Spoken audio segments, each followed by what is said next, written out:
in the subterranean vaults. His blood curdled. He felt an actual horripilation as he realized the purpose for which the wall had been demolished. It was evident that a whole day and part of another night had gone by since his immurement, for the moon rode high in the pale sapphire welkin. Bathed in its chilly glare, the huge vats no longer emitted their eerie and electric phosphorescence. The couch of Saracen fabrics, on which Gaspard had beheld the dying dwarf, was now half hidden from view by the mounting fumes of braziers and thuribles, amid which the sorcerer's 10 pupils, clad in sable and scarlet, were performing their hideous and repugnant rite with its malefically measured litany.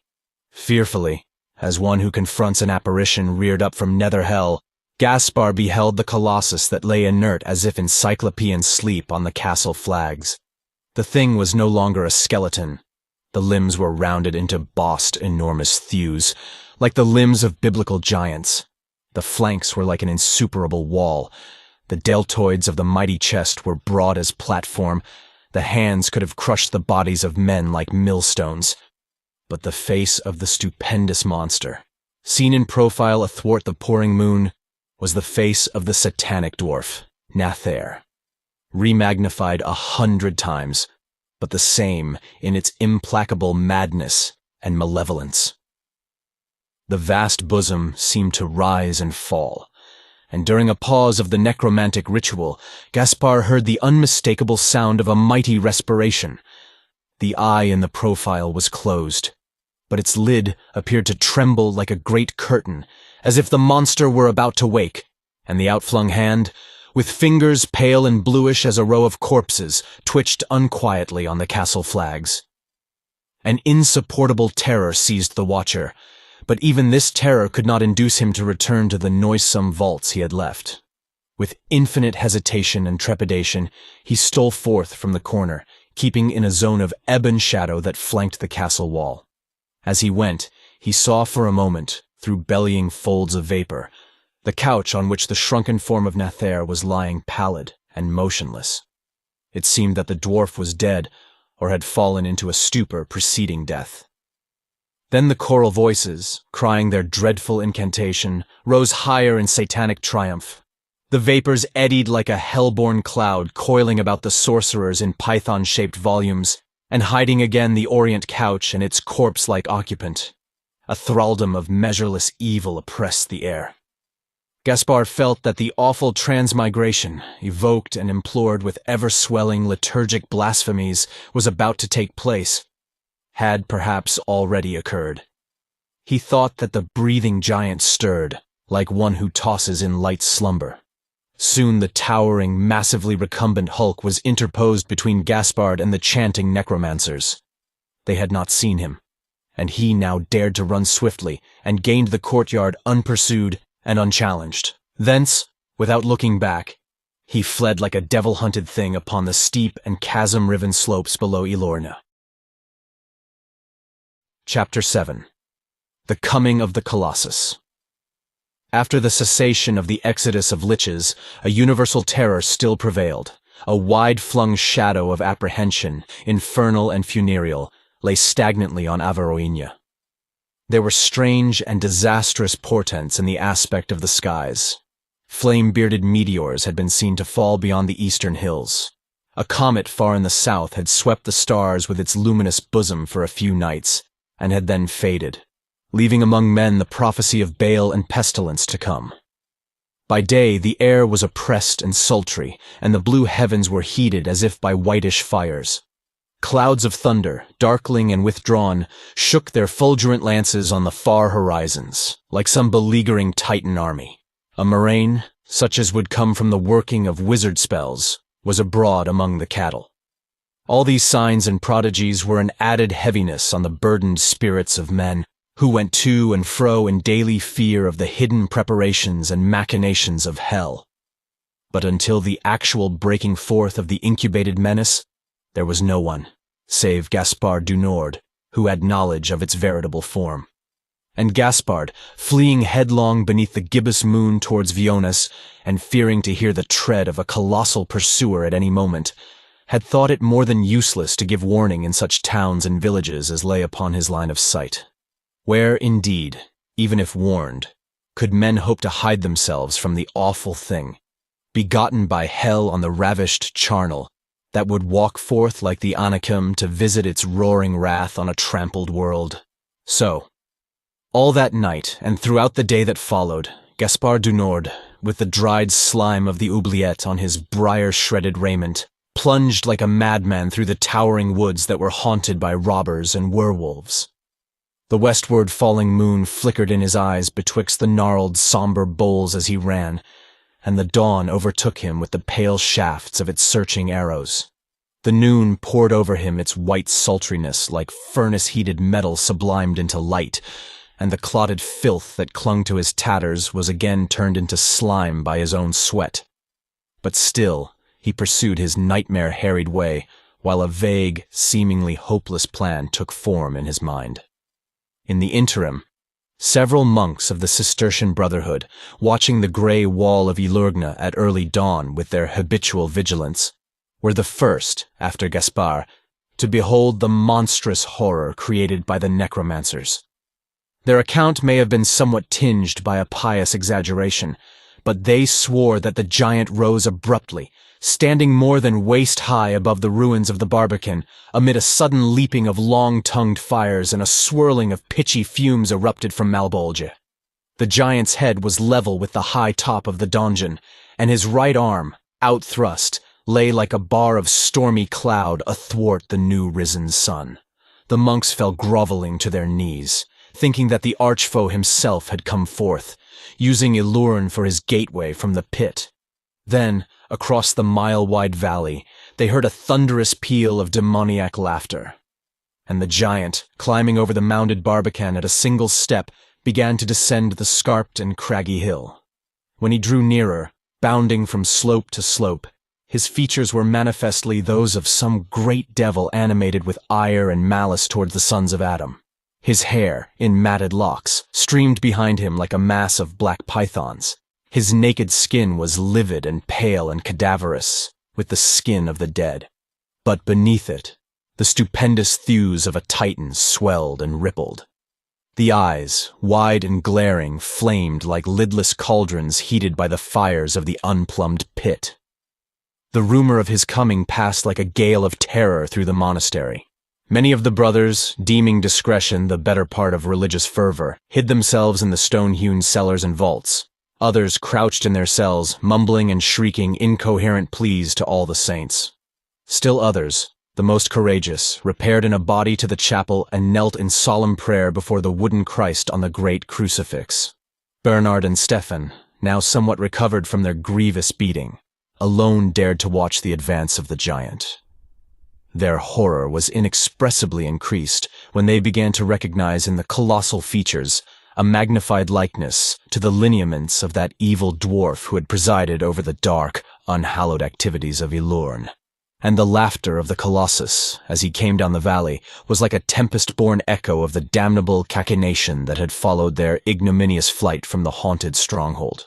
To Bernard and Stephan, however, it seemed merely that the dwarf, who was no doubt an actual demon, had chosen to appear in his natural form. Pausing in the valley bottom, the giant stood opposite the monastery with his flame-filled eyes on a level with the window from which Bernard and Stephan were peering.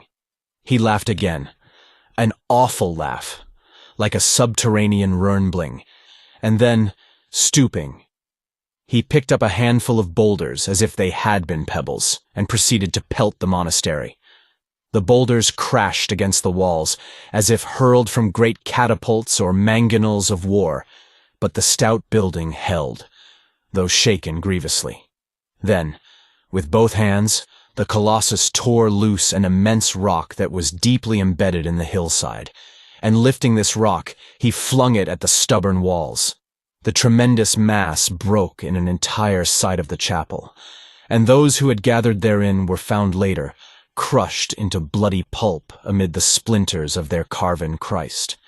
After that, as if disdaining to palter any further with a prey so insignificant, the Colossus turned his back on the little monastery, and like some fiend-born Goliath, went roaring down the valley into Averoigne.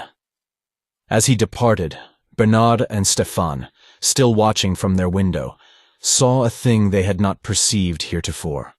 A huge basket made of planking that hung suspended by ropes between the giant's shoulders. In the basket, 10 men, the pupils and assistants of Nathaire, were being carried like so many dolls or puppets in a peddler's pack. Of the subsequent wanderings and depredations of the Colossus, 100 legends were long current throughout Averoigne, tales of an unexampled ghastliness, a wanton diabolism without parallel in all the histories of that demon-pestered land. The goat-herds of the hills below Ylourgne saw him coming, and fled with their nimble-footed flocks to the highest ridges. To these he paid little heed, merely trampling them down like beetles when they could not escape from his path. Following the hill stream that was the source of the river Ylourgne, he came to the verge of the great forest, and here, it is related, he tore up a towering ancient pine by the roots, and snapping off the mighty boughs with his hands, shaped it into a cudgel which he carried henceforward. With this cudgel, heavier than a battering ram, he pounded into shapeless ruin a wayside shrine in the outer woods. A hamlet fell in his way, and he strode through it, beating in the roofs, toppling the walls, and crushing the inhabitants beneath his feet. To and fro in a mad frenzy of destruction, like a death-drunken cyclops, he wandered all that day. Even the fierce beasts of the woodland ran from him in fear. The wolves, in mid-hunt, abandoned their quarry and retired, howling dismally with terror, to their rocky dens.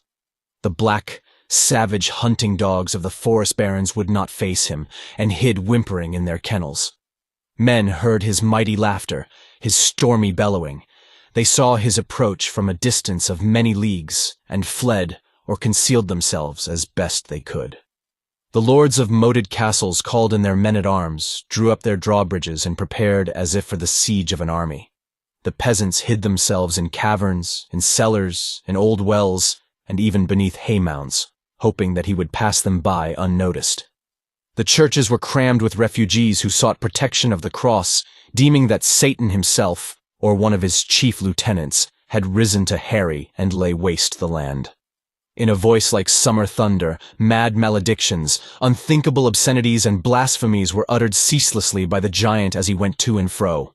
Men heard him address the litter of black-clad figures that he carried on his back, in tones of admonishment or demonstration such as a master would use to his pupils. People who had known Nathaire recognized the incredible likeness of the huge features, the similarity of the swollen voice to his. A rumor went abroad that the dwarf sorcerer, through his loathly bond with the adversary, had been permitted to transfer his hateful soul into this titanic form, and, bearing his pupils with him, had returned to vent an insatiable ire, a bottomless rancor, on the world that had mocked him for his puny physique, and reviled him for his sorcery.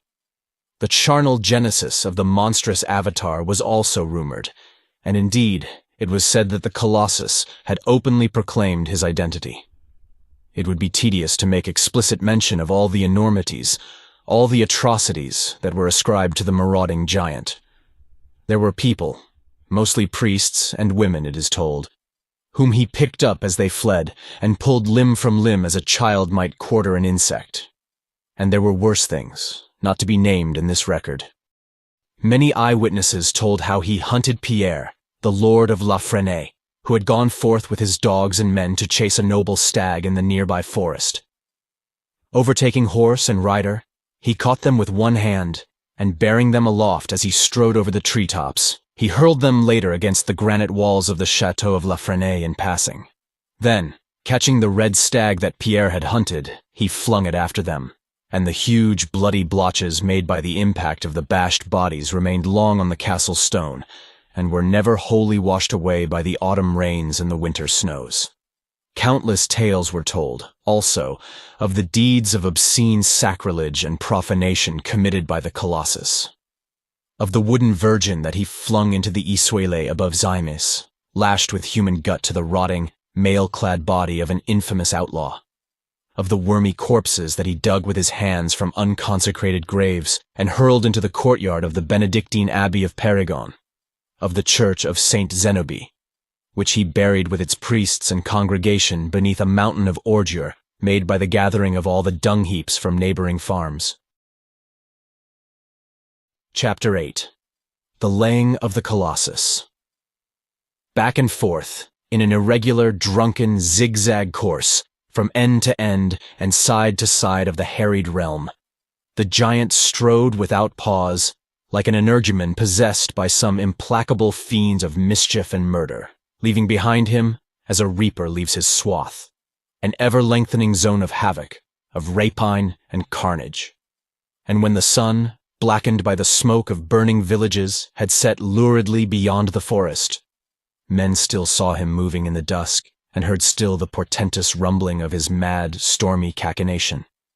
Nearing the gates of Vionnes at sunset, Gaspard du Nord saw behind him, through gaps in the ancient wood, the far-off head and shoulders of the terrible Colossus who moved along the Isuel, stooping from sight at intervals in some horrid deed.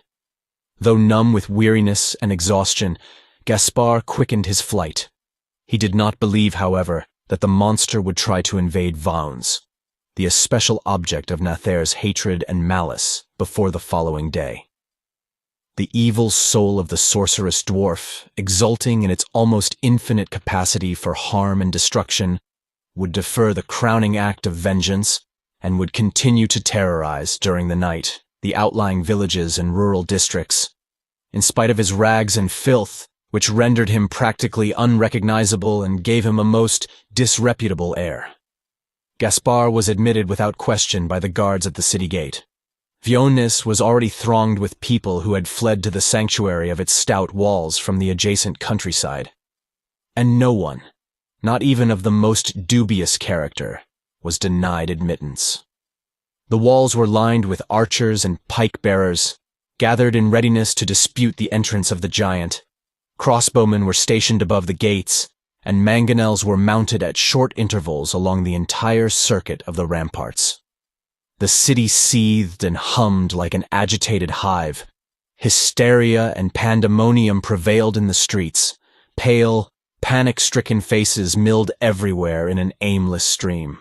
Hurrying torches flared dolorously in the twilight that deepened as if with the shadow of impending wings arisen from Erebus. The gloom was clogged with intangible fear, with webs of stifling oppression. Through all this rout of wild disorder and frenzy, Gaspard, like a spent but indomitable swimmer breasting some tide of eternal, viscid nightmare, made his way slowly to his attic lodgings. Afterwards, he could scarcely remember eating and drinking. Overworn beyond the limit of bodily and spiritual endurance, he threw himself down on his pallet without removing his ooze-stiffened tatters, and slept soddenly till an hour halfway between midnight and dawn.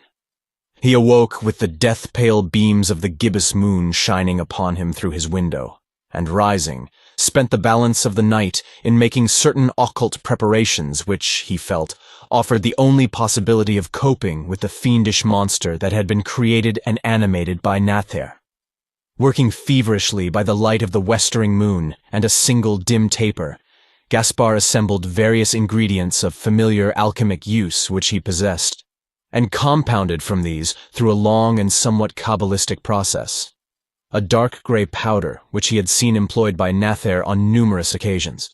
He had reasoned that the Colossus, being formed from the bones and flesh of dead men unlawfully raised up and energized only by the soul of a dead sorcerer, would be subject to the influence of this powder, which Nathair had used for the laying of resurrected liches.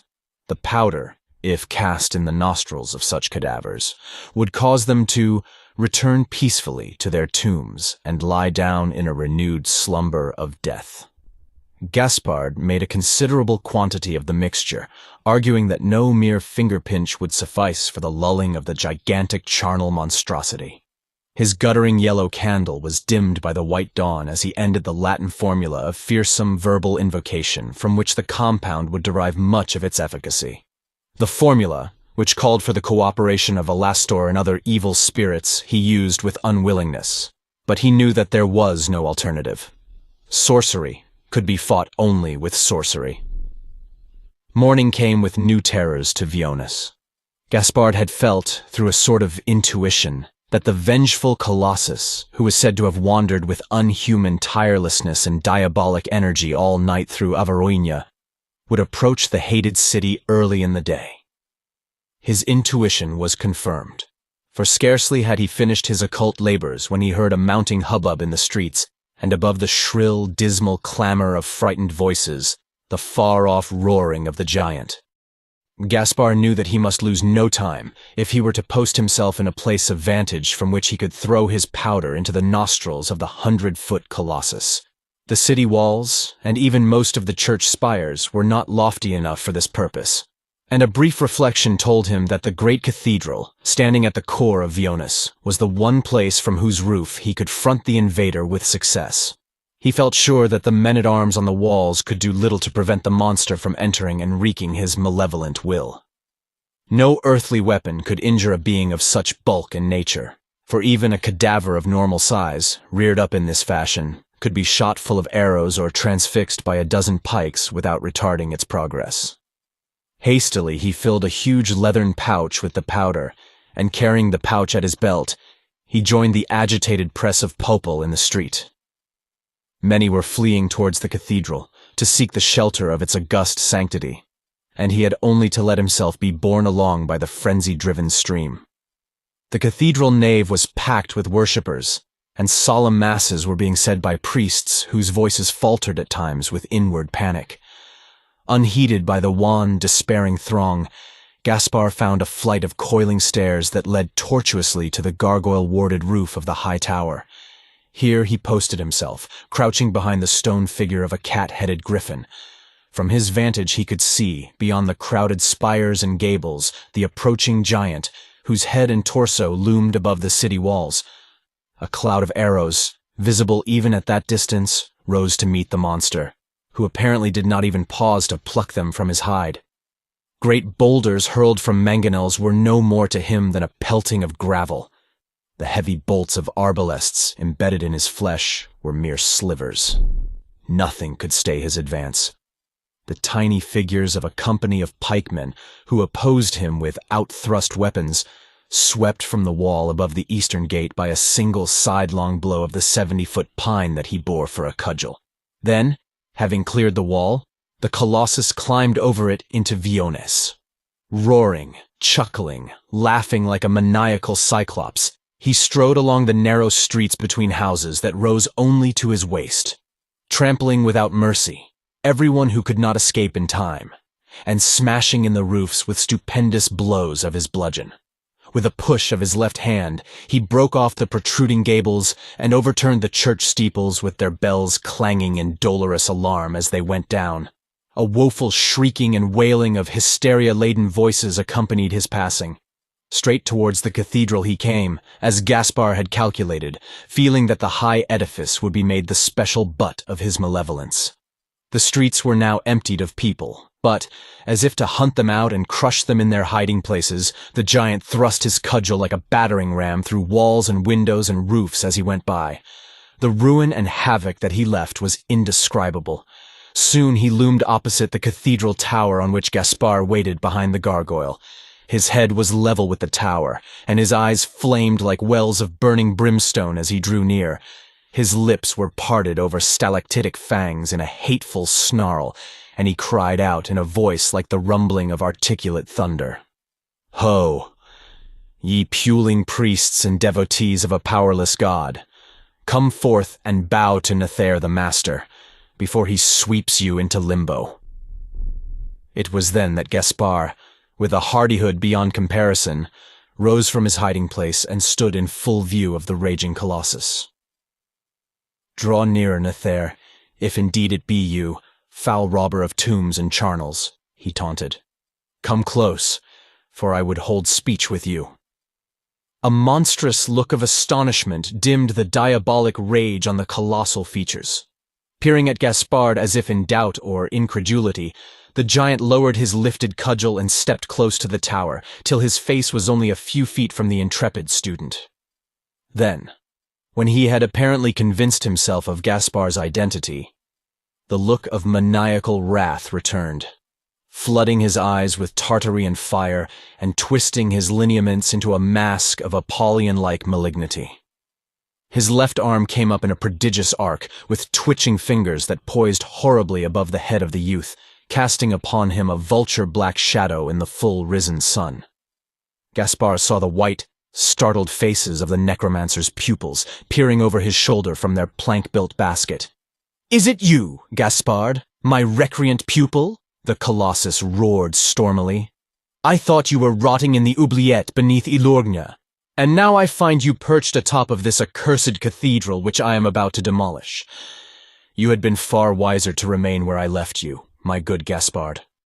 His breath, as he spoke, blew like a charnel-polluted gale on the student.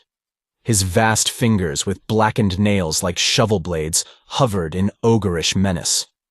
Gaspard had furtively loosened his leathern pouch that hung at his belt, and had untied its mouth. Now, as the twitching fingers descended towards him, he emptied the contents of the pouch in the giant's face, and the fine powder, mounting in a dark gray cloud, obscured the snarling lips and palpitating nostrils from his view. Anxiously he watched the effect, fearing that the powder might be useless after all, against the superior arts and satanical resources of Nathaire. But miraculously, as it seemed, the evil lambance died in the pit-deep eyes, as the monster inhaled the flying cloud. His lifted hand, narrowly missing the crouching youth in its sweep, fell lifelessly at his side. The anger was erased from the mighty, contorted mask, as if from the face of a dead man. The great cudgel fell with a crash to the empty street, and with drowsy, lurching steps and listless, hanging arms, the giant turned his back to the cathedral and retraced his way through the devastated city.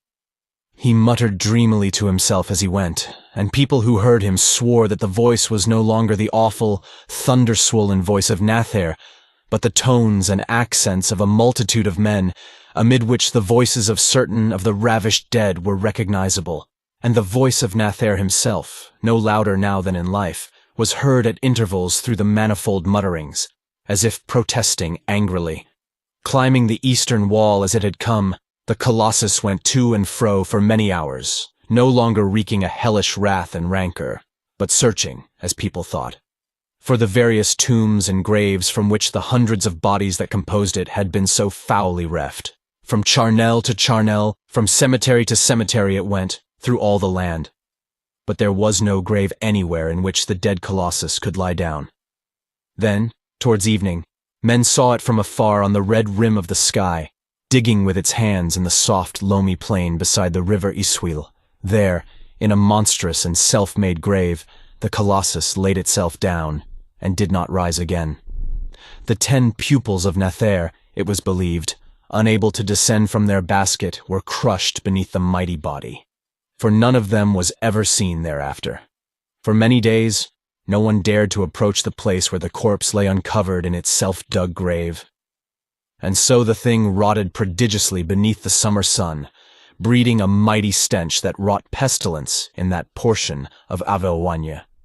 And they who ventured to go near in the following autumn, when the stench had lessened greatly, swore that the voice of Nathaire, still protesting angrily, was heard by them to issue from the enormous, rook-haunted bulk. Of Gaspard du Nord, who had been the savior of the province, it was related that he lived in much honor to a ripe age, being the one sorcerer of that region who at no time incurred the disapprobation of the Church. The Disinterment of Venus. Chapter 1. Prior to certain highly deplorable and scandalous events in the year 1550, the vegetable garden of Paragon was situated on the southeast side of the abbey. After these events, it was removed to the northwest side, where it has remained ever since. And the former garden site was given to weeds and briars which, by strict order of the successive abbots, no one has ever tried to eradicate or curb. The happenings which compelled this removal of the Benedictines' turnip and carrot patches became a popular tale in Averoigne. It is hard to say how much or how little of the legend is apocryphal. One April morning, 3 monks were spading lustily in the garden. Their names were Paul, Pierre, and Hughes. The first was a man of ripe years, hale and robust. The second was in his early prime. The third was little more than a boy, and had but recently taken his final vows. Being moved with an especial ardor in which the vernal stirring of youthful sap may have played its part, Hughes proceeded to dig the loamy soil even more diligently than his comrades. The ground was almost free of stones, owing to the careful tillage of many generations of monks. But anon, through the muscular zeal with which it was wielded, the spade of Hughes encountered a hard and well-buried object of indeterminate size. Hughes felt that this obstruction, which in all likelihood was a small boulder, should be removed for the honor of the monastery and the glory of God. Bending busily, he shoveled away the moist, blackish loam in an effort to uncover it. The task was more arduous than he had expected, and the supposed boulder began to reveal an amazing length and a quite singular formation as he bared it by degrees. Leaving their own toil, Pierre and Paul came to his assistance. Soon, through the zealous endeavors of the three, the nature of the buried object became all too manifest. In the large pit they had now dug, the monks beheld the grimy head and torso of what was plainly a marble woman or goddess from antique years. The pale stone of shoulders and arms, tinged faintly as if with a living rose, had been scraped clean in places by their shovels, but the face and breasts were still black with heavily caked loam. The figure stood erect, as if on a hidden pedestal. One arm was raised, caressing with a shapely hand the ripe contour of shoulder and bosom. The other, hanging idly, was still plunged in the earth. Digging deeplier, the monks uncovered the full hips and rounded thighs, and finally, taking turns in the pit, whose rim was now higher than their heads, they came to the sunken pedestal, which stood on a pavement of granite. During the course of their excavations, the brothers had felt a strange, powerful excitement, whose cause they could hardly have explained, but which seemed to arise, like some obscure contagion, from the long-buried arms and bosom of the image, mingled with a pious horror due to the infamous paganry and nudity of the statue. There was an unacknowledged pleasure which the three would have rebuked in themselves as vile and shameful if they had recognized it. Fearful of chipping or scratching the marble, they wielded their spades with much shariness. And when the digging was completed, and the comely feet were uncovered on their pedestal, Paul, the oldest, standing beside the image in the pit, began to wipe away with a handful of weeds and grass the maculations of dark loam that still clung to its lovely body. This task he performed with great thoroughness, and he ended by polishing the marble with the hem and sleeves of his black robe. He and his fellows, who were not without classic learning, now saw that the figure was evidently a statue of Venus, dating no doubt from the Roman occupation of Averoigne, when certain altars to this divinity had been established by the invaders. The vicissitudes of half-legendary time, the long dark years of inhumation, had harmed the Venus little if at all. The slight mutilation of an ear-tip half hidden by rippling curls and the partial fracture of a shapely middle toe merely served to add, if possible, a keener seduction to her languorous beauty. She was exquisite as the succubi of youthful dreams, but her perfection was touched with inenerable evil. The lines of the mature figure were fraught with a maddening luxuriousness. The lips of the full Circean face were half pouting, half smiling with ambiguous allure. It was the masterpiece of an unknown, decadent sculptor, not the noble maternal Venus of heroic times, but the sly and cruelly voluptuous Cytherean of dark orgies, ready for her descent into the hollow hill. A forbidden enchantment, an unhallowed thraldom, seemed to flow from the flesh-pale marble and to weave itself like invisible hair about the hearts of the brothers. With a sudden, mutual feeling of shame, they recalled their monkhood, and began to debate what should be done with the Venus, which, in a monastery garden, was somewhat misplaced. After brief discussion, Hughes went to report their find to the abbot and await his decision regarding its disposal. In the meanwhile, Paul and Pierre resumed with their garden labors, stealing, perhaps, occasional covert glances at the pagan goddess. Chapter 2. Augustin the abbot came presently into the garden, accompanied by those monks who were not at that hour engaged in some special task. With a severe mien, in silence, he proceeded to inspect the statue, and those with him waited reverently, not venturing to speak before their abbot had spoken. Even the saintly Augustin, however, in spite of his age and rigorous temper, was somewhat discomfited by the peculiar witchery which seemed to emanate from the marble. Of this he gave no sign, and the natural austerity of his demeanor deepened. Curtly he ordered the bringing of ropes and directed the raising of the Venus from her loamy bed to a standing position on the garden ground beside the hole. In this task, Paul, Pierre, and Hughes were assisted by 2 others. Many of the monks now pressed forward to examine the figure closely, and several were even prompted to touch it, till rebuked for this unseemly action by their superior. Certain of the elder and more austere Benedictines urged its immediate destruction, arguing that the image was a heathen abomination that defiled the abbey garden by its presence. Others, the most practical, pointed out that the Venus, being a rare and beautiful example of Roman sculpture, might well be sold at a goodly price to some rich and impious art lover. Augustin, though he felt that the Venus should be destroyed as an impure pagan idol, was filled with a queer and peculiar hesitation which led him to defer the necessary orders for her demolishment. It was as if the subtly wanton loveliness of the marble were pleading for clemency like a living form, with a voice half human, half divine.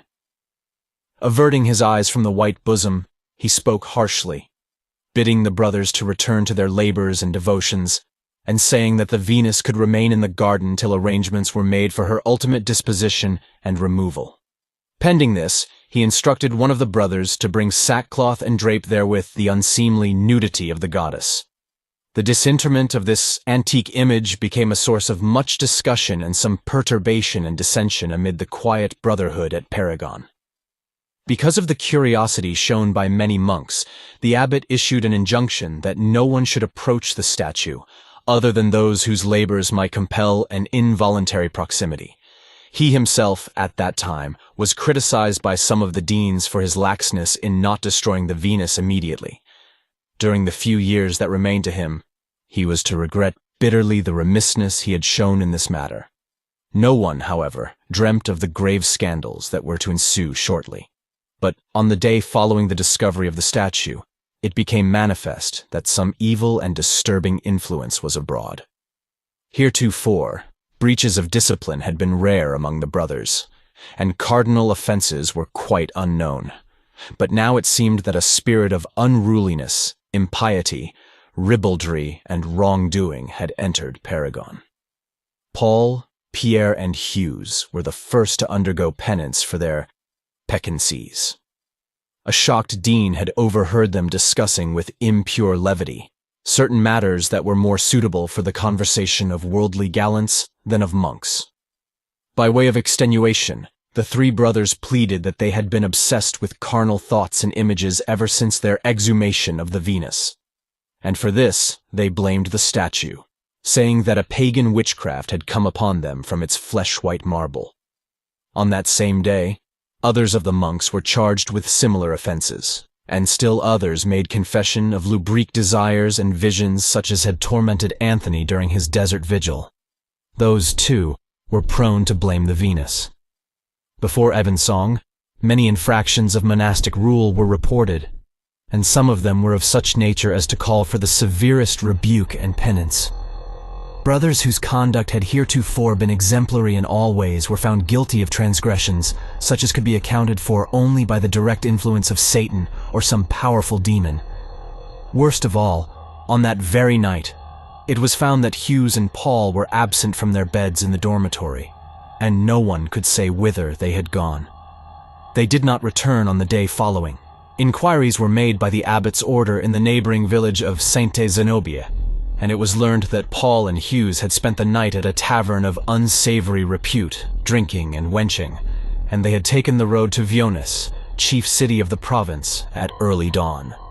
Later, they were apprehended and brought back to the monastery, protesting that their downfall was wholly due to some evil contagion which they had incurred by touching the statue.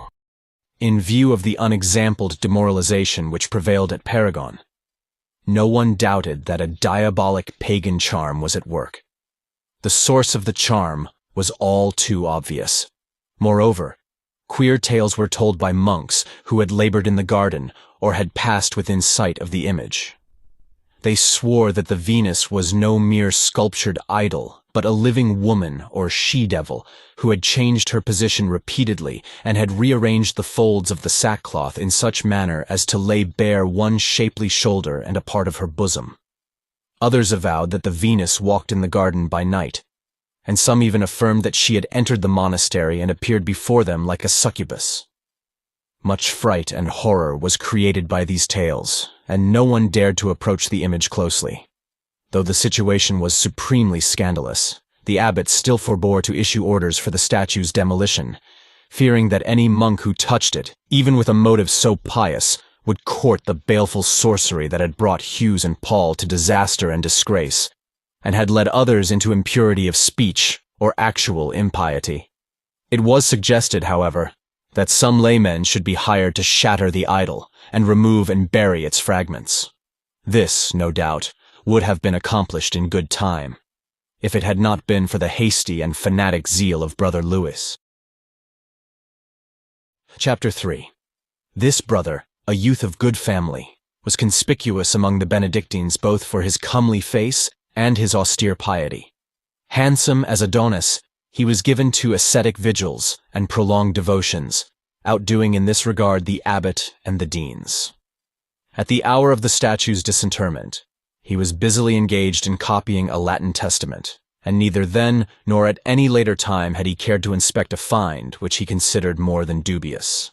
He had expressed disapprobation on hearing from his fellows the details of the discovery, and feeling that the abbey garden was polluted by the presence of an obscene image, he had purposely avoided all windows through which the marble might have been visible to his chaste eyes. When the influence of heathen evil and corruption became manifest amid the brothers, he had shown great indignation, deeming it a most insufferable thing that virtuous, God-fearing monks should be brought to shame through the operation of some hellish pagan spell. He had reprobated openly the hesitation of Augustin and his delay in destroying the maleficent idol. More mischief, he said, would ensue if it were left intact. In view of all this, extreme surprise and alarm were felt at Paragon when, on the 4th day after the exhumation of the statue, Brother Louis was discovered missing. His bed had not been occupied on the previous night, but it seemed impossible that he could have fled the monastery, yielding to such desires and impulsions as had caused the ruin of Paul and Hughes. The monks were strictly interrogated by their abbot, and it was revealed that Brother Louis, when last seen, had been loitering about the abbey workshop, since, formerly, he had shown small interest in tools or manual labor. This was deemed a peculiar thing. Forthwith a visit was made to the workshop, and the monk in charge of the smithy soon found that one of his heaviest hammers had been removed. The conclusion was obvious to all. Louis, impelled by virtuous ardor and holy wrath, had gone forth during the night to demolish the baleful image of Venus. Augustin and the brothers who were with him repaired immediately to the garden. There they were met by the gardeners, who, noticing from afar that the image no longer occupied its position beside the pit, were hurrying to report this matter to the abbot. They had not dared to investigate the mystery of its disappearance, believing firmly that the statue had come to life and was lurking somewhere about the garden. Made bold by their number and by the leadership of Augustin, the assembled monks approached the pit. Beside its rim they beheld the missing hammer, lying on the clotted loam as if Louis had cast it aside.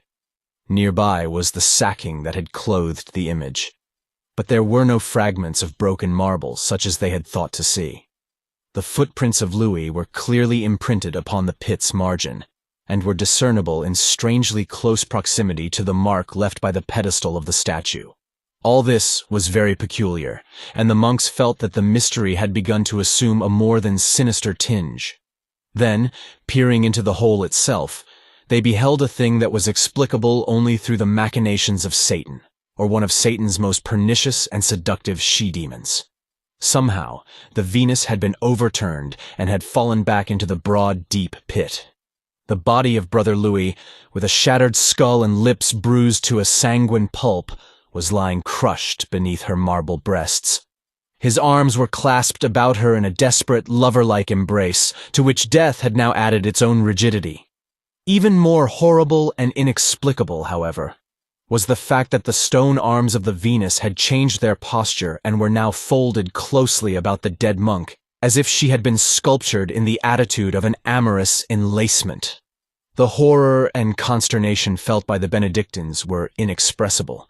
Some would have fled from the spot in panic after viewing this frightful and most abominable prodigy, but Augustin restrained them, his features stern with the religious ire of one who beholds the fresh handiwork of the adversary.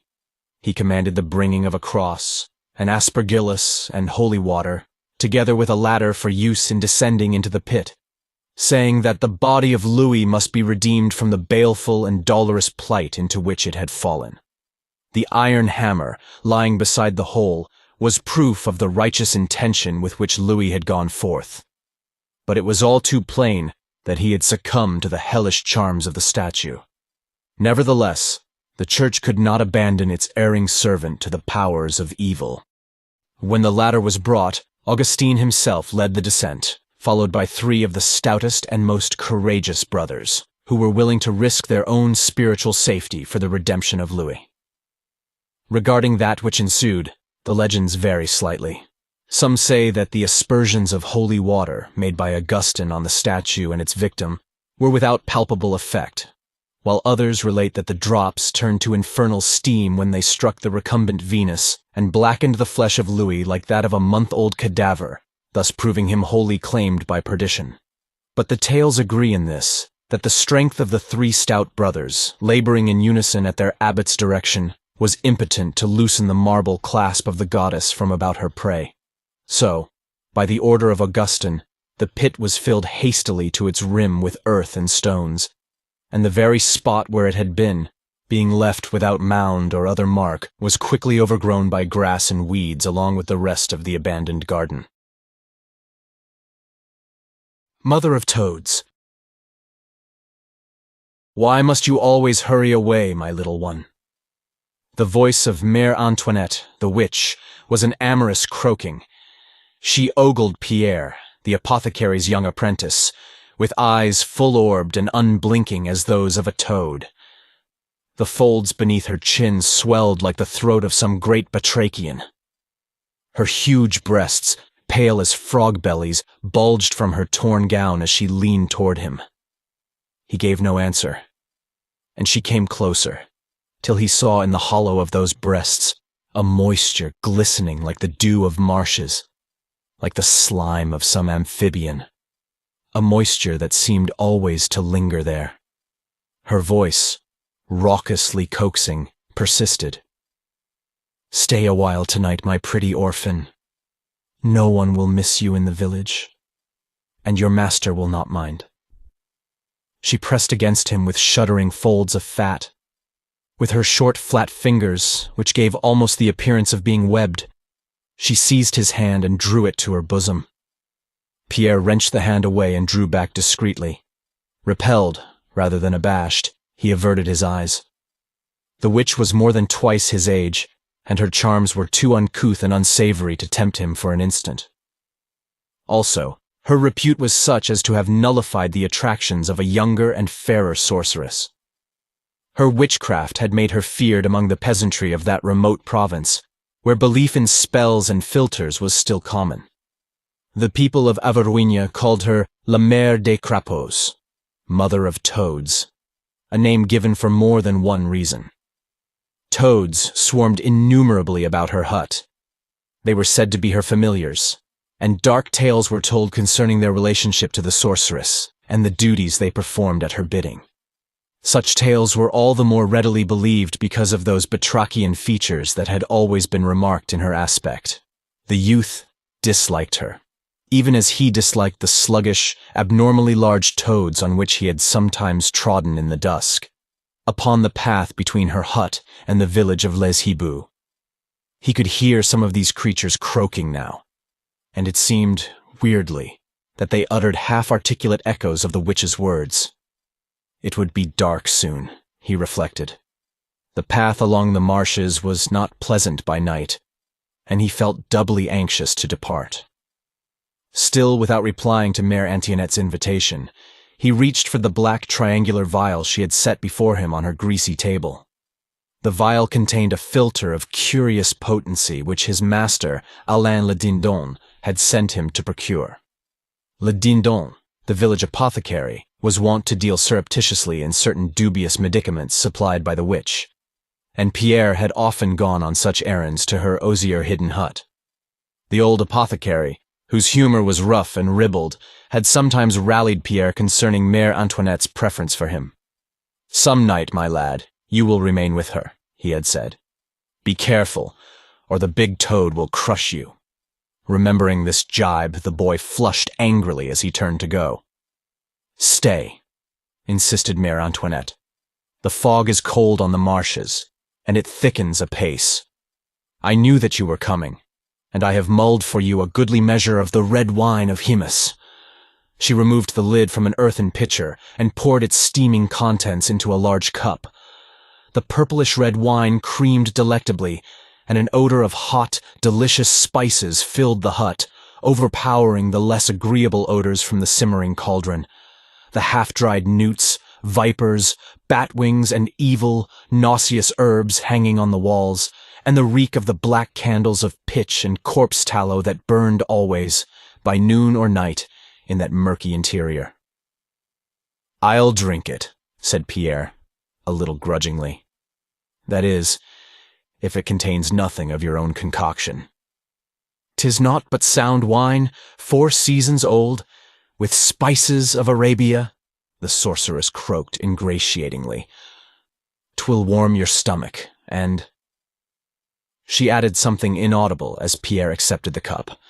Before drinking, he inhaled the fumes of the beverage with some caution, but was reassured by its pleasant smell. Surely it was innocent of any drug, any philter brewed by the witch, for to his knowledge, her preparations were all evil-smelling.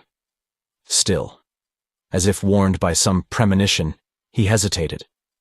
Then he remembered that the sunset air was indeed chill, that mists had gathered furtively behind him as he came to Mère Antoinette's dwelling.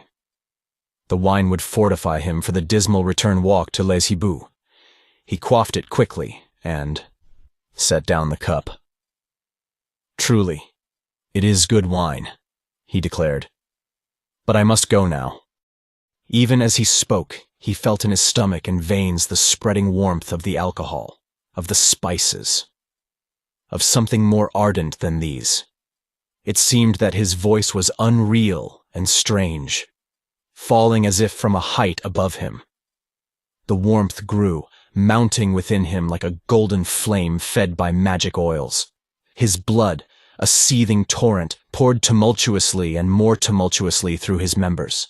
There was a deep, soft thundering in his ears, a rosy dazzlement in his eyes. Somehow the hut appeared to expand, to change luminously about him. He hardly recognized its squalid furnishings, its litter of baleful oddments, on which a torrid splendor was shed by the black candles, tipped with ruddy fire, that towered and swelled gigantically into the soft gloom. His blood burned, as with the throbbing flame of the candles. It came to him, for an instant, that all this was a questionable enchantment, a glamour wrought by the witch's wine. Fear was upon him, and he wished to flee. Then, close beside him, he saw Mère Antoinette. Briefly, he marveled at the change that had befallen her. Then fear and wonder were alike forgotten, together with his old repulsion. He knew why the magic warmth mounted ever higher and hotter within him, why his flesh glowed like the ruddy tapers. The soiled skirt she had worn lay at her feet, and she stood naked as Lilith, the first witch. The lumpish limbs and body had grown voluptuous. The pale, thick-lipped mouth enticed him with a promise of ampler kisses than other mouths could yield. The pits of her short, round arms, the concave of her ponderously drooping breasts, the heavy creases and swollen rondures of flanks and thighs, all were fraught with luxurious allurement. "Do you like me now, my little one?" she questioned. This time he did not draw away, but met her with hot, questing hands when she pressed heavily against him. Her limbs were cool and moist, her breasts yielded like the turf mounds above a bog. Her body was white and wholly hairless.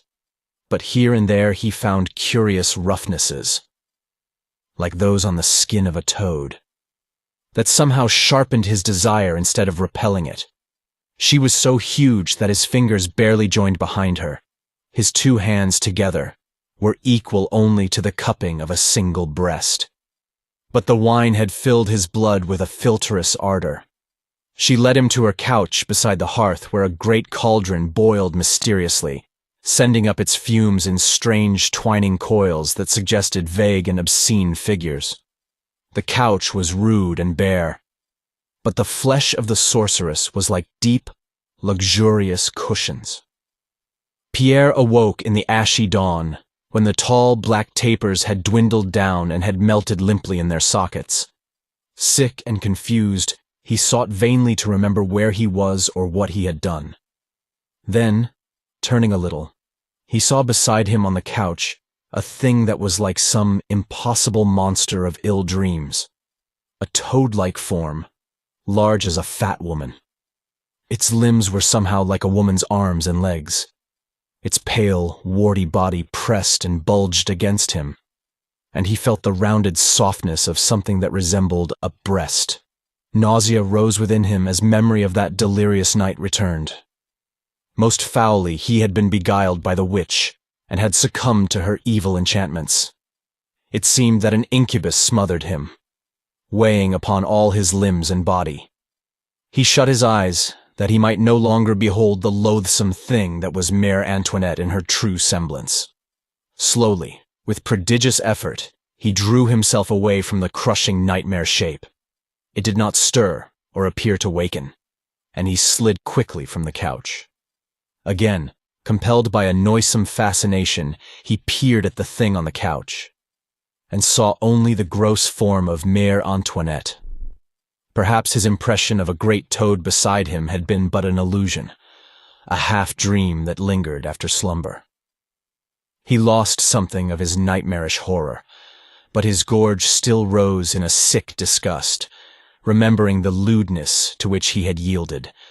Fearing that the witch might awaken at any moment and seek to detain him, he stole noiselessly from the hut. It was broad daylight, but a cold, hueless mist lay everywhere, shrouding the reedy marshes, and hanging like a ghostly curtain on the path he must follow to Les Hiboux. Moving and seething always, the mist seemed to reach toward him with intercepting fingers as he started homeward. He shivered at its touch. He bowed his head and drew his cloak closer around him. Thicker and thicker the mist swirled, coiling, writhing endlessly, as if to bar Pierre's progress. He could discern the twisting, narrow path for only a few paces in advance. It was hard to find the familiar landmarks, hard to recognize the osiers and willows that loomed suddenly before him like gray phantoms and faded again into the white nothingness as he went onward. Never had he seen such fog. It was like the blinding, stifling fumes of 1,000 witch-stirred cauldrons. Though he was not altogether sure of his surroundings, Pierre thought that he had covered half the distance to the village. Then, all at once, he began to meet the toads. They were hidden by the mist till he came close upon them. Misshapen, unnaturally big and bloated, they squatted in his way on the little footpath, or hopped sluggishly before him from the pallid gloom on either hand. Several struck against his feet with a horrible and heavy flopping. He stepped unaware upon one of them, and slipped in the squashy noisomeness it had made, barely saving himself from a headlong fall on the bog's rim. Black, miry water gloomed close beside him as he staggered there. Turning to regain his path, he crushed others of the toads to an abhorrent pulp under his feet. The marshy soil was alive with them. They flopped against him from the mist, striking his legs, his bosom, his very face with their clammy bodies. They rose up by scores like a devil-driven legion. It seemed that there was a malignance, an evil purpose in their movements, in the buffeting of their violent impact. He could make no progress on the swarming path, but lurched to and fro, slipping blindly and shielding his face with lifted hands. He felt an eerie consternation, an eldritch horror. It was as if the nightmare of his awakening in the witch's hut had somehow returned upon him. The toads came always from the direction of Les Hiboux, as if to drive him back toward Mère Antoinette's dwelling. They bounded against him like a monstrous hail, like missiles flung by unseen demons. The ground was covered by them. The air was filled with their hurtling bodies. Once, he nearly went down beneath them. Their number seemed to increase. They pelted him in a noxious storm. He gave way before them. His courage broke, and he started to run at random without knowing that he had left the safe path, losing. All thought of direction, in his frantic desire to escape from those impossible myriads, he plunged on amid the dim reeds and sedges over ground that quivered gelatinously beneath him. Always at his heels he heard the soft, heavy flopping of the toads, and sometimes they rose up like a sudden wall to bar his way and turn him aside. More than once, they drove him back from the verge of hidden quagmires into which he would otherwise have fallen. It was as if they were herding him deliberately and concertedly to a destined goal. Now, like the lifting of a dense curtain, the mist rolled away, and Pierre saw before him in a golden dazzle of morning sunshine the green, thick-growing osiers that surrounded Mère Antoinette's hut. The toads had all disappeared, though he could have sworn that hundreds of them were hopping close about him an instant previously. With a feeling of helpless fright and panic, he knew that he was still within the witch's toils. That the toads were indeed her familiars, as so many people believed them to be. They had prevented his escape, and had brought him back to the foul creature. Whether woman, batrachian, or both, who was known as the mother of toads. Pierre's sensations were those of one who sinks momently deeper into some black and bottomless quicksand. He saw the witch emerge from the hut and come toward him. Her thick fingers, with pale folds of skin between them like the beginnings of a web, were stretched and flattened on the steaming cup that she carried. A sudden gust of wind arose as if from nowhere, lifting the scanty skirts of Mère Antoinette about her fat thighs, and bearing to Pierre's nostrils the hot, familiar spices of the drugged wine. "Why did you leave so hastily, my little one Tilda?" There was an amorous wheedling in the very tone of the witch's question. "I should not have let you go without another cup of the good red wine, mulled and spiced for the warming of your stomach. See, I have prepared it for you, knowing that you would return." She came very close to him as she spoke, leering and sidling, and held the cup toward his lips. Pierre grew dizzy with the strange fumes and turned his head away. It seemed that a paralyzing spell had seized his muscles, for the simple movement required an immense effort. His mind, however, was still clear, and the sick revulsion of that nightmare dawn returned upon him. He saw again the great toad that had lain at his side when he awakened. "I will not drink your wine," he said firmly. "You are a foul witch, and I loathe you. Let me go." "Oh, why do you loathe me?" croaked Mère Antoinette. "You loved me yesternight. I can give you all that other women give, and more." "You are not a woman," said Pierre. "You are a big toad. I saw you in your true shape this morning. I'd rather drown in the marsh waters than sleep with you again." An indescribable change came upon the sorceress before Pierre had finished speaking. The leer slid from her thick and pallid features, leaving them blankly inhuman for an instant. Then her eyes bulged and goggled horribly, and her whole body appeared to swell as if inflated with venom. "Go then!" she spat with a guttural virulence. "But you will soon wish that you had stayed." The queer paralysis had lifted from Pierre's muscles. It was as if the injunction of the angry witch had served to revoke an insidious, half-woven spell.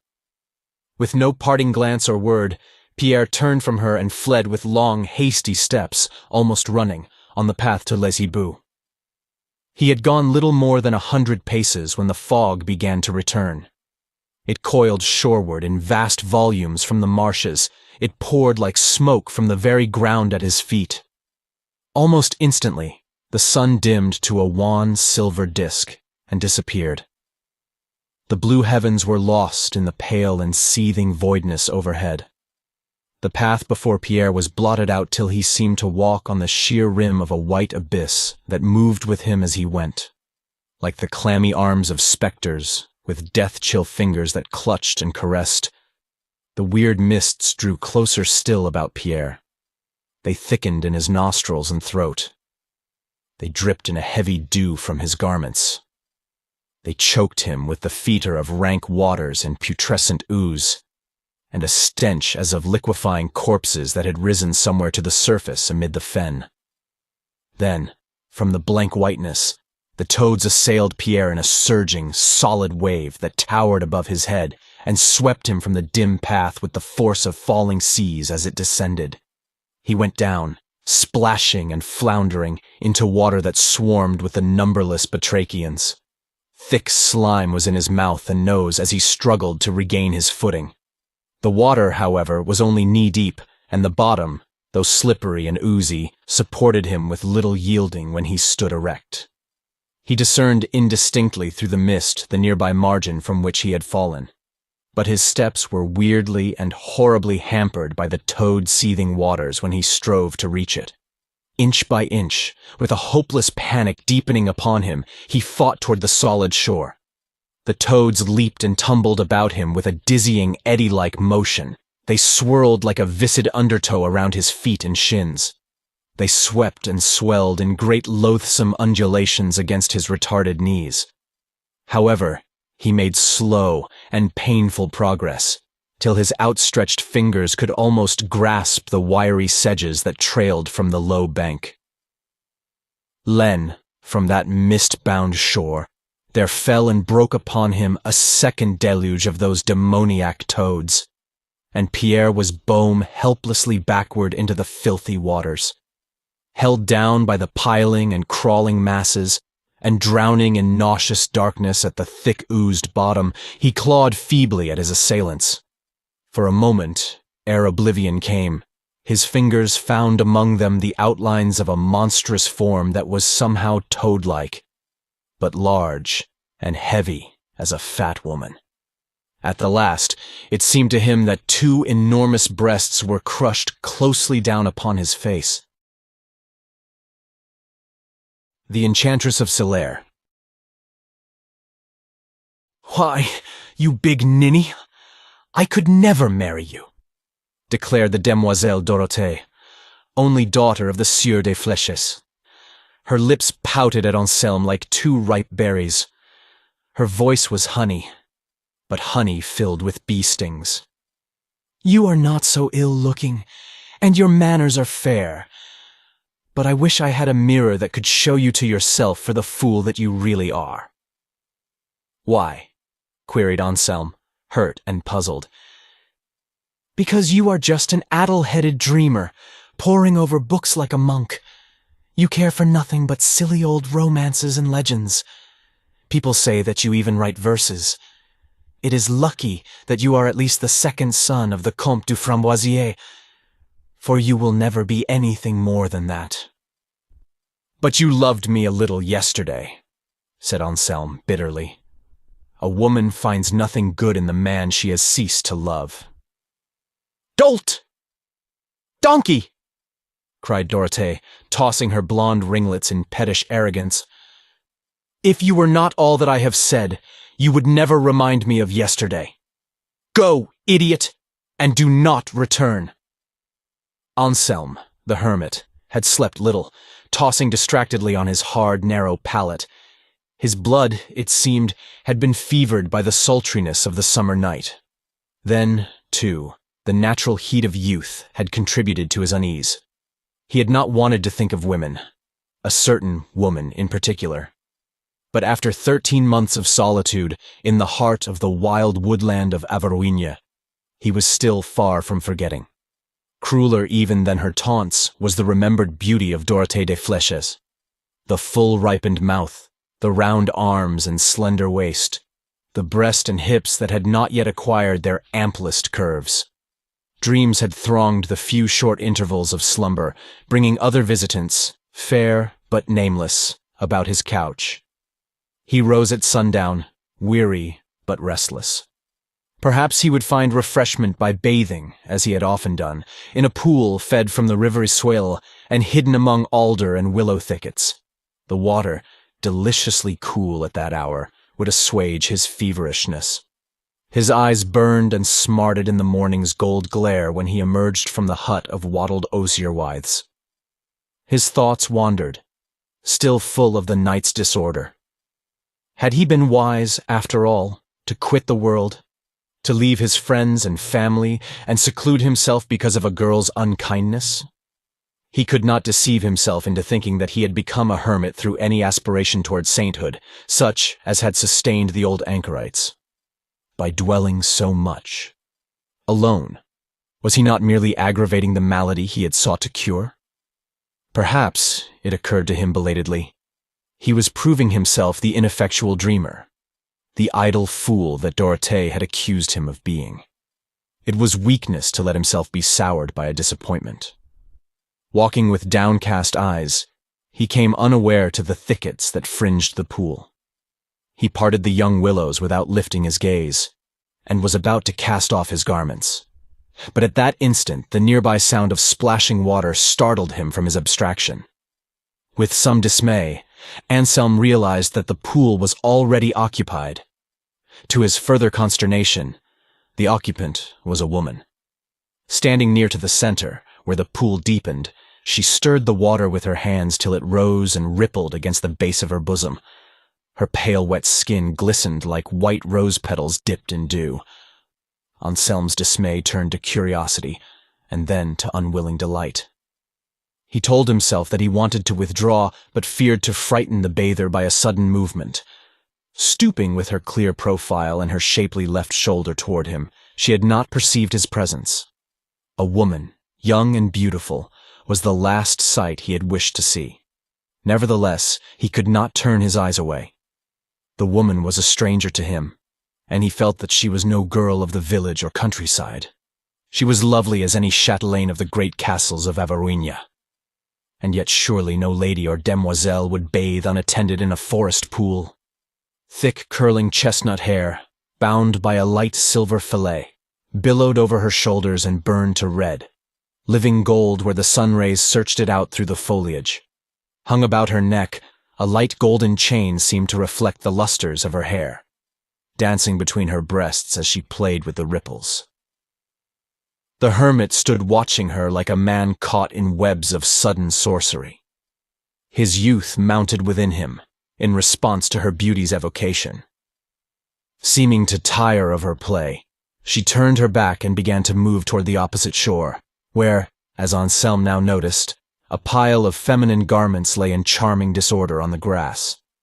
Step by step, she rose from the shoaling water, revealing hips and thighs like those of an antique Venus.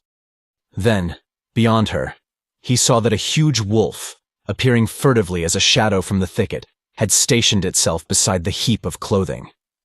Auselma had never seen such a wolf before. He remembered the tales of werewolves that were believed to infest that ancient wood, and his alarm was touched instantly with the fear which only preternatural things can arouse. The beast was strangely colored, its fur being a glossy bluish black. It was far larger than the common gray wolves of the forest. Crouching inscrutably, half hidden in the sedges, it seemed to await the woman as she waded shoreward. Another moment, thought Anselm, and she would perceive her danger, would scream and turn in terror. But still, she went on, her head bent forward as if in serene meditation. "Beware the wolf!" he shouted, his voice strangely loud and seeming to break a magic stillness. Even as the words left his lips, the wolf trotted away and disappeared behind the thickets toward the great elder forest of oaks and beeches. The woman smiled over her shoulder at Anselm, turning a short oval face with slightly slanted eyes and lips red as pomegranate flowers. Apparently she was neither frightened by the wolf nor embarrassed by Anselm's presence. "There is nothing to fear," she said, in a voice like the pouring of warm honey. "One wolf, or two, will hardly attack me." But perhaps there are others lurking about, persisted Anselm. And there are worse dangers than wolves for one who wanders alone and unattended through the forest of Averoigne. When you have dressed, with your permission, I shall attend you safely to your home, whether it be near or far. My home lies near enough in one sense, and far enough in another, returned the lady, cryptically. But you may accompany me there if you wish. She turned to the pile of garments, and Anselm went a few paces away among the alders and busied himself by cutting a stout cudgel for weapon against wild beasts or other adversaries. A strange but delightful agitation possessed him, and he nearly nicked his fingers several times with the knife. The misogyny that had driven him to a woodland hermitage began to appear slightly immature, even juvenile. He had let himself be wounded too deeply and too long by the injustice of a pert child. By the time Anselm finished cutting his cudgel, the lady had completed her toilet. She came to meet him, swaying like a lamia. A bodice of vernal green velvet, bearing the upper slopes of her breasts, clung tightly about her as a lover's embrace. A purple velvet gown, flowered with pale azure and crimson, molded itself to the sinuous outlines of her hips and legs. Her slender feet were enclosed in fine, soft leather buskins, scarlet-dyed, with tips curling pertly upward. The fashion of her garments, though oddly antique, confirmed Anselm in his belief that she was a person of no common rank. Her raiment revealed, rather than concealed, the attributes of her femininity. Her manner yielded, but it also withheld. Anselm bowed before her with a courtly grace that belied his rough country garb. "Ah, I can see that you have not always been a hermit," she said, with soft mockery in her voice. "You know me, then," said Anselm. "I know many things. I am Sephora, the Enchantress. It is unlikely that you have heard of me, for I dwell apart, in a place that none can find, unless I permit them to find it." "I know little of enchantment," admitted Anselm, "but I can believe that you are an enchantress." For some minutes they had followed a little used path that serpentined through the antique wood. It was a path the hermit had never come upon before in all his wanderings. Lithe saplings and low-grown boughs of huge beeches pressed closely upon it. Anselm, holding them aside for his companion, came often in thrilling contact with her shoulder and arm. Often she swayed against him, as if losing her balance on the rough ground. Her weight was a delightful burden, too soon relinquished. His pulses coursed tumultuously and would not quiet themselves again. Anselm had quite forgotten his eremitic resolves. His blood and his curiosity were excited more and more.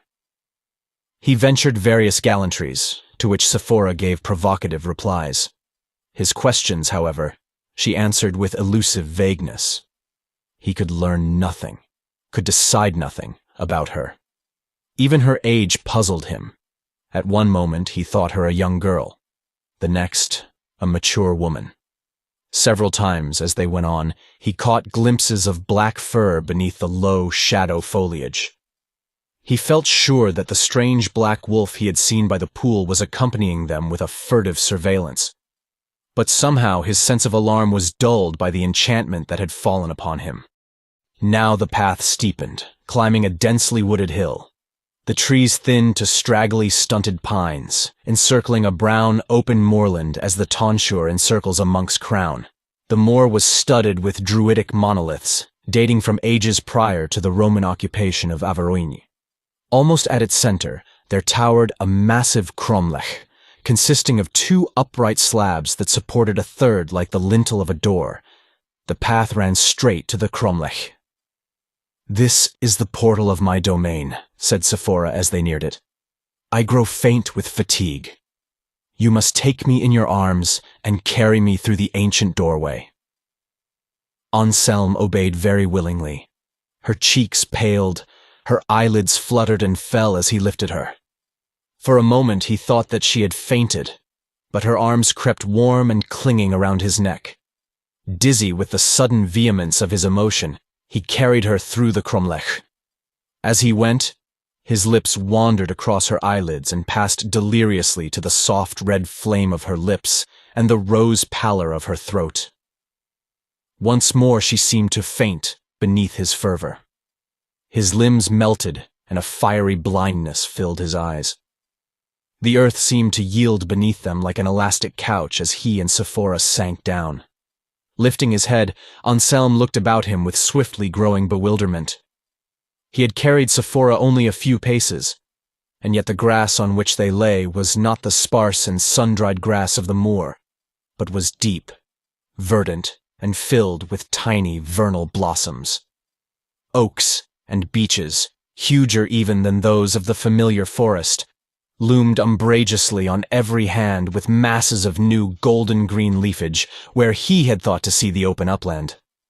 Looking back, he saw that the grey, lichened slabs of the cromlech itself alone rearmed of that former landscape. Even the sun had changed its position. It had hung at Anselm's left, still fairly low in the east, when he and Sephora had reached the moorland. But now, shining with amber rays through a rift in the forest, it had almost touched the horizon on his right. He recalled that Sephora had told him she was an enchantress. Here, indeed, was proof of sorcery. He eyed her with curious doubts and misgivings. "Be not alarmed," said Sephora, with a honeyed smile of reassurance. "I told you that the cromlech was the doorway to my domain. We are now in a land lying outside of time and space as you have hitherto known them. The very seasons are different here. But there is no sorcery involved, except that of the great ancient druids, who knew the secret of this hidden realm and reared those mighty slabs for a portal between the worlds.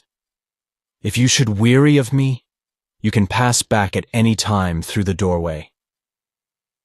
But I hope that you have not tired of me so soon."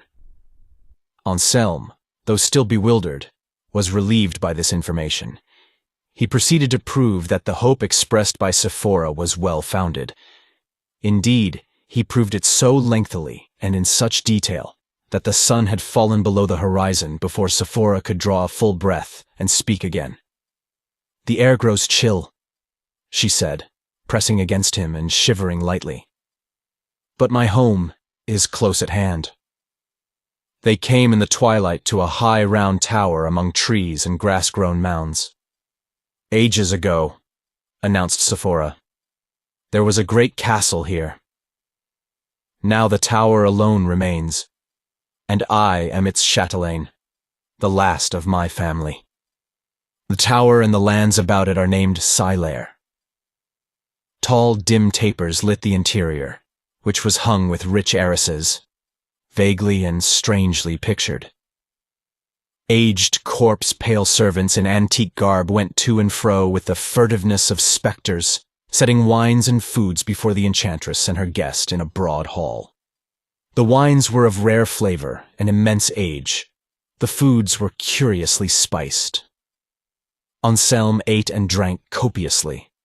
It was like some fantastic dream, and he accepted his surroundings as a dreamer does, untroubled by their strangeness. The wines were potent, drugging his senses into warm oblivion. Even stronger was the inebriation of Sephora's nearness. However, Anselm was a little startled when the huge black wolf he had seen that morning entered the hall and fawned like a dog at the feet of his hostess. "You see, he is quite tame," she said, tossing the wolf bits of meat from her plate. "Often I let him come and go in the tower, and sometimes he attends me when I go forth from Sylaire." "He is a fierce-looking beast," Anselm observed doubtfully. It seemed that the wolf understood the words, for he bared his teeth at Anselm with a hoarse, preternaturally deep growl. Spots of red fire glowed in his somber eyes, like coals fanned by devils in dark pits. "Go away, Malachy," commanded the enchantress, sharply. The wolf obeyed her, slinking from the hall with a malign backward glance at Anselm. "He does not like you," said Sephora. "That, however, is perhaps not surprising." Anselm, bemused with wine and love, forgot to inquire the meaning of her last words. Morning came too soon, with upward slanting beams that fired the treetops around the tower. "You must leave me for a while," said Sephora, after they had breakfasted. "I have neglected my magic of late, and there are matters into which I should inquire." Bending prettily, she kissed the palms of his hands. Then, with backward glances and smiles, she retired to a room at the tower's top beside her bedchamber. Here, she had told Anselm, her grimoires and potions and other appurtenances of magic were kept. During her absence, Anselm decided to go out and explore the woodland about the tower. Mindful of the black wolf, whose tameness he did not trust despite Sephora's reassurances, he took with him the cudgel he had cut that previous day in the thickets near the Isuele. There were paths everywhere, all leading to fresh loveliness. Truly, Sylaire was a region of enchantment. Drawn by the dreamy golden light and the breeze laden with the freshness of spring flowers, Anselm wandered on from glade to glade. He came to a grassy hollow where a tiny spring bubbled from beneath mossed boulders. He seated himself on one of the boulders, musing on the strange happiness that had entered his life so unexpectedly. It was like one of the old romances, the tales of glamour and fantasy that he had loved to read.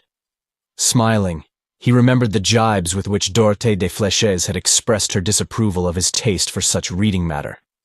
What, he wondered, would Dorothée think now? At any rate, she would hardly care. His reflections were interrupted. There was a rustling of leaves, and the black wolf emerged from the boscage in front of him, whining as if to attract his attention. The beast had somehow lost his appearance of fierceness. Curious, and a little alarmed, Anselm watched in wonder while the wolf began to uproot with his paws certain plants that somewhat resembled wild garlic. These he devoured with palpable eagerness. Anselm's mouth gaped at the thing which ensued. One moment the wolf was before him. Then, where the wolf had been, there rose up the figure of a man, lean, powerful, with blue-black hair and beard and darkly flaming eyes. The hair grew almost to his brows, the beard nearly to his lower eyelashes. His arms, legs, shoulders, and chest were matted with bristles. "Be assured that I mean you no harm," said the man. "I am Malnéant du Marais, a sorcerer, and the one-time lover of Sephora.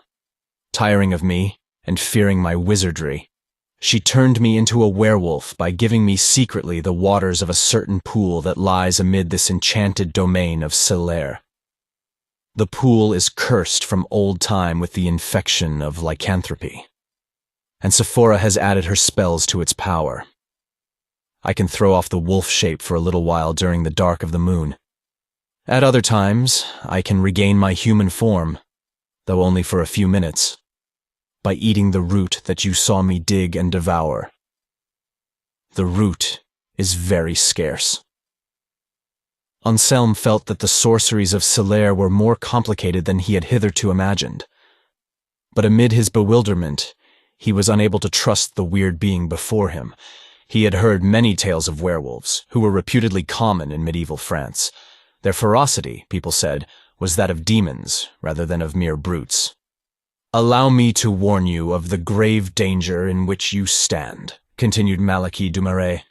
"You were rash to let yourself be enticed by Sephora. If you are wise, you will leave the purlieus of Sylaire with all possible dispatch. The land is old in evil and sorcery, and all who dwell within it are ancient as the land, and are equally accursed. The servants of Sephora, who waited upon you yestereve, are vampires that sleep by day in the tower vaults and come forth by night. They go out through the druid portal to prey on the people of Averoigne." He paused as if to emphasize the words that followed. His eyes glittered balefully, and his deep voice assumed a hissing undertone. "Sephora herself is an ancient lamia, well-nigh immortal, who feeds on the vital forces of young men. She has had many lovers throughout the ages, and I must deplore, even though I cannot specify, their ultimate fate. The youth and beauty that she retains are illusions. If you could see Sephora as she really is, you would recoil in revulsion, cured of your perilous love. You would see her, unthinkably old and hideous with infamies. But how can such things be? Queried Anselm. Truly, I cannot believe you. Malachy shrugged his hairy shoulders. At least I have warned you. But the wolf change approaches, and I must go. If you will come to me later, in my abode, which lies a mile to the westward of Sephora's tower, perhaps I can convince you that my statements are the truth. In the meanwhile, ask yourself if you have seen any mirrors, such as a beautiful young woman would use, in Sephora's chamber. Vampires and lamias are afraid of mirrors, for a good reason. Anselm went back to the tower with a troubled mind. What Malachy had told him was incredible, yet there was the matter of Sephora's servants. He had hardly noticed their absence that morning, and yet he had not seen them since the previous eve, and he could not remember any mirrors among Sephora's various feminine belongings. He found Sephora awaiting him in the tower's lower hall. One glance at the utter sweetness of her womanhood, and he felt ashamed of the doubts with which Mayachi had inspired him. Sephora's blue-gray eyes questioned him, deep and tender as those of some pagan goddess of love. Reserving no detail, he told her of his meeting with the werewolf. "Ah, I did well to trust my intuitions," she said. "Last night, when the black wolf growled and glowered at you, it occurred to me that he was perhaps becoming more dangerous than I had realized. This morning, in my chamber of magic, I made use of my clairvoyant powers and I learned much. Indeed, I have been careless. Malachy has become a menace to my security. Also, he hates you and would destroy our happiness." "Is it true, then," questioned Anselm, "that he was your lover and that you turned him into a werewolf?" "He was my lover. Long ago. But the werewolf form was his own choice, assumed out of evil curiosity by drinking from the pool of which he told you. He has regretted it since, for the wolf shape, while giving him certain powers of harm, in reality limits his actions and his sorceries. He wishes to return to human shape, and if he succeeds, will become doubly dangerous to us both. I should have watched him well, for I now find that he has stolen from me the recipe of antidote to the werewolf waters. My clairvoyance tells me that he has already brewed the antidote. In the brief intervals of humanity regained by chewing a certain root. When he drinks the potion, as I think that he means to do before long, he will regain human form permanently. He waits only for the dark of the moon, when the werewolf spell is at its weakest." "But why should Malachy hate me?" asked Anselm. "And how can I help you against him?" "That first question is slightly stupid, my dear. Of course, he is jealous of you. As for helping me, well, I thought of a good trick to play on Malachy." She produced a small purple glass vial, triangular in shape, from the folds of her bodice. "This vial," she told him, "is filled with the water of the werewolf pool. Through my clairvoyant vision, I learned that Malachy keeps his newly brewed potion in a vial of similar size, shape, and color. If you can go to his den and substitute one vial for the other without detection, I believe that the results will be quite amusing." "Indeed, I will go," Ansene assured her. "The present should be a favorable time," said Sephora. "It is now within an hour of noon, and Malachy often hunts at this time. If you should find him in his den, or he should return while you are there, you can say that you came in response to his invitation." She gave Anselm careful instructions that would enable to find the werewolf's den without delay. Also, she gave him a sword, saying that the blade had been tempered to the chanting of magic spells that made it effective against such beings as Malachy. "The wolf's temper has grown uncertain," she warned. "If he should attack you, your alder stick would prove a poor weapon. It was easy to locate the den, for well-used paths ran toward it with little deviation. The place was the mounded remnant of a tower that had crumbled down into grassy earth and mossy blocks. The entrance had once been a lofty doorway.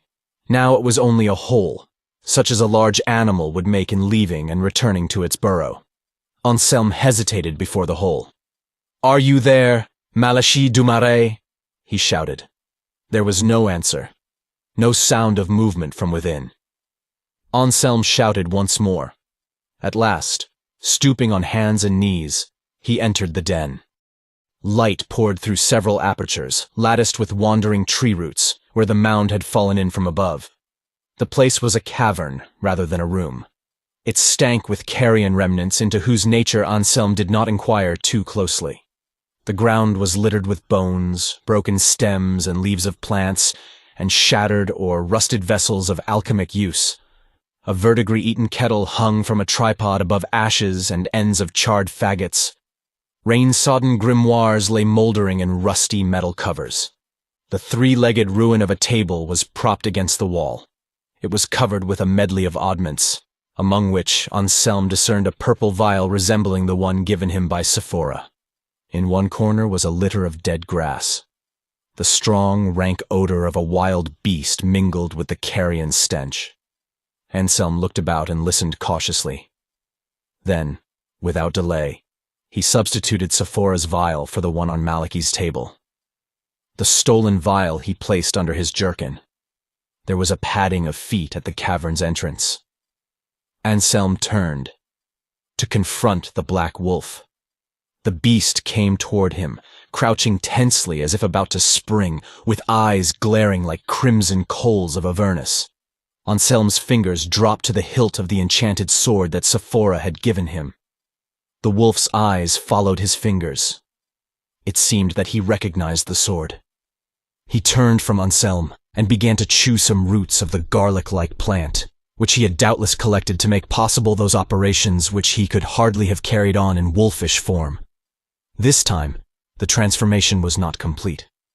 The head and body of Malachie du Marais rose up again before Anselme, but the legs were the hind legs of a monstrous wolf. He was like some bestial hybrid of antique legend. "Your visit honors me," he said, half snarling, with suspicion in his eyes and voice. "Few have cared to enter my poor abode, and I am grateful to you. In recognition of your kindness, I shall make you a present." With the padding movements of a wolf, he went over to the ruinous table and groped amid the confused oddments with which it was covered. He drew out an oblong silver mirror, brightly burnished, with jeweled handle, such as a great lady or damsel might own. This he offered to Anselme. "I give you the mirror of reality," he announced. "In it, all things are reflected according to their true nature. The illusions of enchantment cannot deceive it. You disbelieved me when I warned you against Sephora. But if you hold this mirror to her face and observe the reflection, you will see that her beauty, like everything else in Sylaire, is a hollow lie, the mask of ancient horror and corruption. If you doubt me, hold the mirror to my face. Now, for I, too, am part of the land's immemorial evil." Anselme took the silver oblong and obeyed Malachie's injunction. A moment, and his nerveless fingers almost dropped the mirror. He had seen reflected within it a face that the sepulchre should have hidden long ago. The horror of that sight had shaken him so deeply that he could not afterwards recall the circumstances of his departure from the werewolf's lair. He had kept the werewolf's gift, but more than once he had been prompted to throw it away. He tried to tell himself that what he had seen was merely the result of some wizard trick. He refused to believe that any mirror would reveal Sephora as anything but the young and lovely sweetheart whose kisses were still warm on his lips. All such matters, however, were driven from Anselme's mind by the situation that he found when he re-entered the tower hall. 3 visitors had arrived during his absence. They stood fronting Sephora, who, with a tranquil smile on her lips, was apparently trying to explain something to them. Anselm recognized the visitors with much amusement, not untouched with consternation. One of them was Dorothée des Fleches, clad in a trim traveling habit. The others were two serving men of her father, armed with longbows, quivers of arrows, broadswords, and daggers. In spite of this array of weapons, they did not look any too comfortable or at home. But Dorothée seemed to have retained her usual matter-of-fact assurance. "What are you doing in this queer place, Anselm?" she cried. "And who is this woman, this chatelaine of Sylaire, as she calls herself?" Anselm felt that she would hardly understand any answer that he could give to either query. He looked at Sephora, then back at Dorothée. Sephora was the essence of all the beauty and romance that he had ever craved. How could he have fancied himself in love with Dorothée? How could he have spent 13 months in a hermitage because of her coldness and changeability? She was pretty enough, with the common bodily charms of youth. But she was stupid, wanting in imagination, prosy already in the flush of her girlhood as a middle-aged housewife. Small wonder that she had failed to understand him. "What brings you here?" he countered. "I had not thought to see you again." "I missed you, Anselm," she sighed. "People said that you had left the world because of your love for me and had become a hermit. At last, I came to seek you. But you had disappeared. Some hunters had seen you pass yesterday with a strange woman, across the moor of druid stones. They said you had both vanished beyond the cromlech, fading as if in air. Today, I followed you with my father's serving men. We found ourselves in this strange region, of which no one has ever heard. And now, this woman." The sentence was interrupted by a mad howling that filled the room with eldritch echoes. The black wolf, with jaws foaming and slavering, broke in through the door that had been opened to admit Sephora's visitors. Dorothée des Fleches began to scream as he dashed straight toward her, seeming to single her out for the first victim of his rabid fury. Something, it was plain, had maddened him. Perhaps the water of the werewolf pool, substituted for the antidote, had served to redouble the original curse of lycanthropy. The two serving men, bristling with their arsenal of weapons, stood like effigies. Anselm drew the sword given him by the Enchantress, and leaped forward between Dorothée and the wolf.